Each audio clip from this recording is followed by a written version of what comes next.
Bonjour à tous. Voilà, je vais commencer tout de suite par la parole de Dieu. Josué 1, Josué 1, pardon, versets 10 et 11. Josué donna cet ordre aux officiers du peuple. Parcourez le camp, et voici ce que vous commanderez au peuple. Préparez-vous des provisions, car dans 3 jours, vous passerez ce Jourdain pour aller conquérir le pays dont l'Éternel, votre Dieu, vous donne la possession. Alors, préparez-vous des provisions, car dans 3 jours, vous passerez le Jourdain.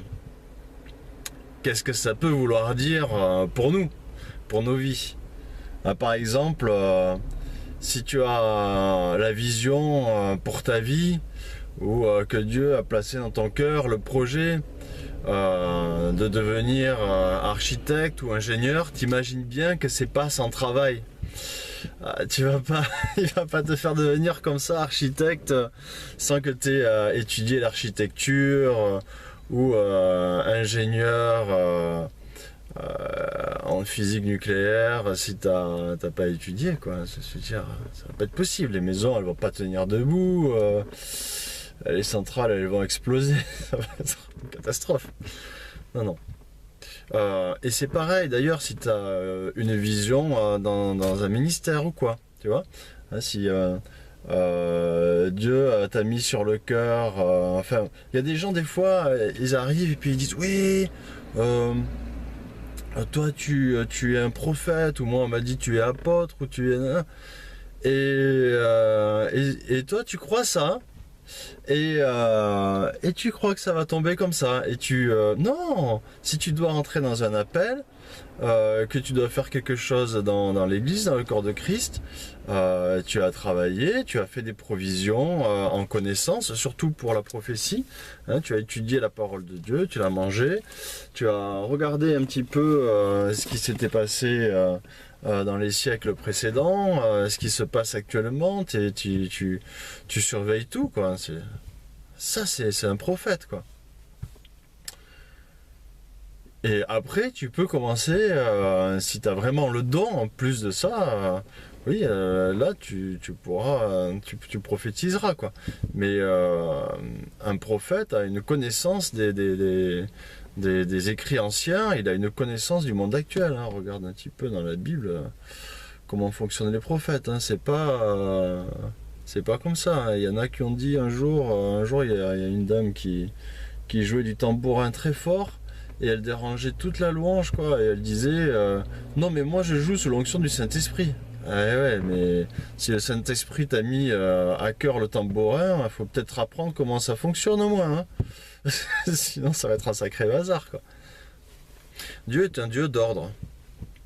Il appelle à la sagesse. Et la sagesse, c'est la connaissance de sa parole.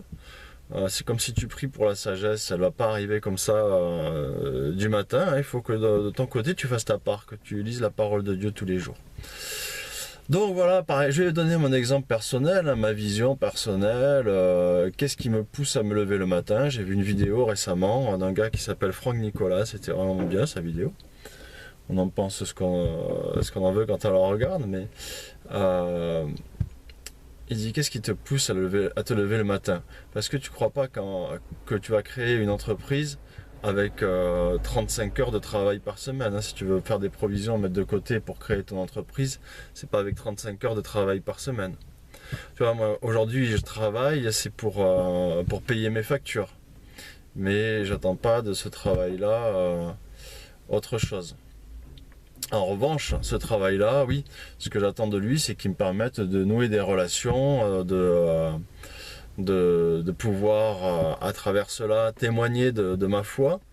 Parce que la vision que Dieu m'a donnée, c'est d'implanter des églises de maison, de faire des disciples qui constitueront ces églises de maison. Et ces disciples, faut les trouver, faut les former, faut les motiver, et pour ça, faut soi-même vivre ce que tu veux transmettre. Il faut que je vive ce que je veux transmettre. Il faut que j'étudie la théologie pratique aussi. Il faut que je mette en pratique, que j'exerce cette foi dans ma vie aussi. Et tout ça, ça prend beaucoup de temps. Hein, ça me prend des heures et des heures. Et ce que je fais là actuellement, ces vidéos, ça rentre dans ce cadre. C'est pour partager ma foi. C'est vraiment des choses que Dieu m'a mis à cœur. Alors, les églises de maison, pourquoi est-ce que je veux mettre en place des églises de maison? Parce que je veux que je pense déjà que c'est plus facile d'inviter quelqu'un dans une maison, dans une famille, pour parler de Jésus, que de l'inviter dans une maison, que de l'inviter dans une église, pardon. Et en revanche, je tiens à ce que les églises de maison qu'on implantera, soient amis avec les églises traditionnelles, parce que Jésus a prié pour que les chrétiens soient unis. Hein. C'est à ça qu'on voit à l'amour qu'on se porte, si on voit qu'on est ses disciples ou pas. C'est pas moi qui l'ai inventé, hein. C'est dans la Bible. Et donc si quelqu'un par exemple vient me dire oui, super, moi je voudrais aussi qu'on implante une église de maison chez moi, je vais lui demander d'abord quelle est sa motivation. Parce que y a des gens qui vont dire parce que je trouve que c'est beaucoup plus vivant que dans les églises habituelles. Et dans ce cas-là, pour moi, la motivation, elle n'est pas bonne. Parce que ça veut dire que tu as la flemme de te déplacer le dimanche matin pour aller dans une église. Et que si l'église de maison, elle n'était pas chez toi, qu'elle était chez des frères et sœurs à 20 km, tu n'irais pas. Hein, tu veux juste que ce soit chez toi, c'est tout. Alors, pour moi, c'est pas ça la bonne motivation. La bonne motivation, c'est que chaque famille puisse avoir accès à l'évangile, à la bonne nouvelle de Jésus-Christ, que Jésus soit annoncé dans chaque famille, dans chaque maison, que tout le monde dans ce pays puisse avoir accès à l'évangile. Et puis, comme je disais, que pour moi, c'est plus facile d'inviter quelqu'un dans une famille spirituelle, dans une église de maison, que dans une église traditionnelle. Voilà. Donc, je sais pas si c'est clair un petit peu tout ça, ce que je raconte, mais c'est pour dire que si tu as l'impression que tu as un appel sur ta vie, une vision, tu dois bosser. Ça va pas arriver tout cuit, hein. Ça va pas, tu vois, si tu penses que, je reprends cet exemple d'église de maison, que Dieu t'appelle à faire une église de maison, c'est pas pour que ça soit chez toi et puis que tu te déplaces pas et que tu fasses rien et que d'autres fassent tout pour toi. Non, il y a vraiment, il faut réfléchir à ses motivations. Quel est le but, et puis faire des provisions, travailler, comment ça doit être construit, parce que sinon ça va se casser la figure. Voilà, donc si tu veux passer le Jourdain, mon ami, tu peux passer le Jourdain.